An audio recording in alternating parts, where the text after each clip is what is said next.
I'm Rita, and this is Rebecca. This week we're reviewing the history of community nursing and public health nursing in my class, Population Health and Community-Based Nursing. And Rebecca is the perfect person to interview because she works in the community at the school.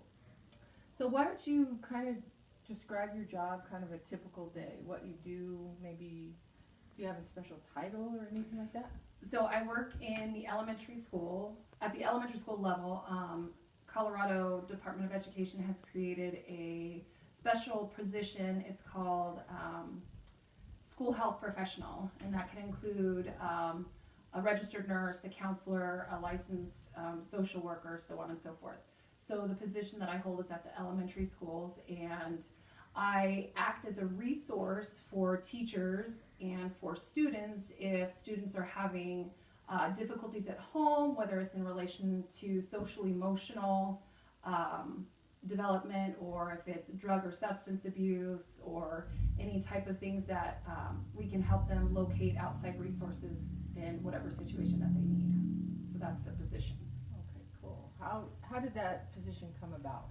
Can you tell me a little bit about the background? There was funding from the medical marijuana money that Colorado passed a few years back, and with that money they created a grant that allowed for special intervention and prevention curriculum to be placed in secondary schools, and this coming year they passed with extra funding that allowed the position to be put in the elementary level as well.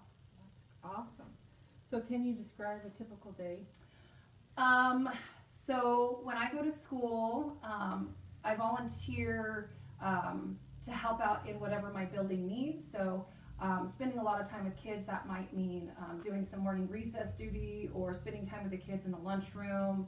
I have the ability to go into a classroom and help the teacher, or just kind of observe whatever's going on in the classrooms. Open office hours, basically, so that if there's an issue, one of the teachers has found that a child maybe needs to be checked on, I can bring them into my office and sit down and visit with them. And then throughout the day, during different periods, we are implementing intervention and prevention curriculum, so I get to teach that to my 3rd, 4th, and 5th grade students, along with a little health and wellness. I did this year some growth and development for the 4th and 5th grade classes as well. Wow, interesting. Yeah. So we talked a little bit about what you do as an educator. Let's talk about some of the major issues that you have during the day.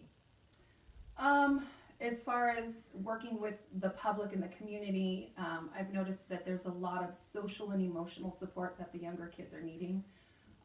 Given our current socioeconomic status of the children that are in our school, there's certain kids are coming to school and they don't have shoes that fit. Certain kids are coming to school and maybe they don't have electricity, or maybe they're getting evicted from the apartment that they're living in, and they might be staying in a car or moving from one house to another house, staying with friends.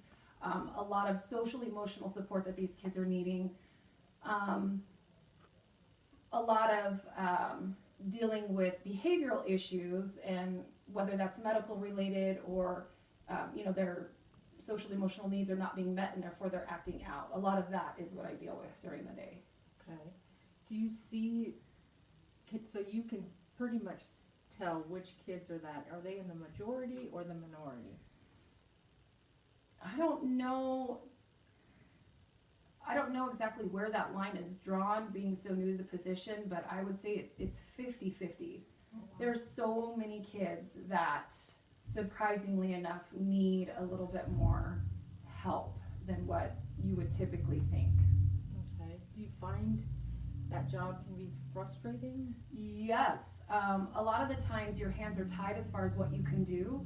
So if a child is having issues with abuse in the home, whether it be physical, mental, maybe sexual, whatever, you make that referral out.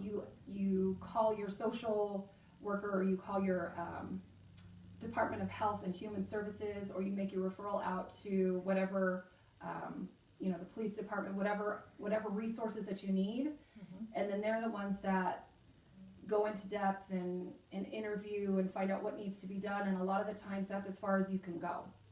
And so maybe that referral that you put out doesn't quite meet the specific requirements for something to be done through the state.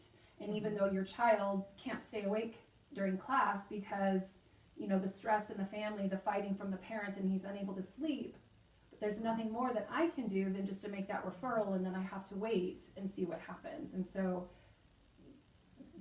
it's hard when your hands are tied as far as what you can do for that child. And so that's pretty frustrating. Yeah, I could tell. We probably have time for one more question. So, do the parents help or hurt in your job, or? I see a lot of parents that want to help. I see a small amount of parents that don't put forth the energy, even though they feel like maybe they want to help. They just don't put forth the energy. And then I see a lot of parents that don't know how to help. And so you get kind of a good variety of people that, you know, you reach out to them and you say, hey, I've noticed this is going on. We have some services. Can we refer you to them? And they're like, yes, absolutely. And then you let that happen. And then you have those parents that are like, I don't need your help. I can figure it out on my own. Okay. And then you wait and see, you know, what they do. And then you have those parents that you say, we have these resources available to you. And they're like, oh, okay, thanks. Okay. And then they don't do anything, you know? Yeah. Okay. So it sounds like you have a really challenging job, but it's very critical to the children Absolutely. And the community. There's been a lot of research out there that shows that when those social and emotional needs are met, that the child does better in school. The scores are better in school. They're happier. They're more functioning and social with their peers, versus when those needs aren't being met, and then their scores fall and they're not retaining things, and their peers and their relationships suffer. So I think it's a big part. And are they medically better too, or healthy? I think that there are certain circumstances in which children that have been diagnosed maybe with diabetes or seizures, and when we are able to help support the family and that child in the school system, the outcomes are better. Absolutely. Great. I think that's all the time we have. Thank you so You're much. welcome. Okay.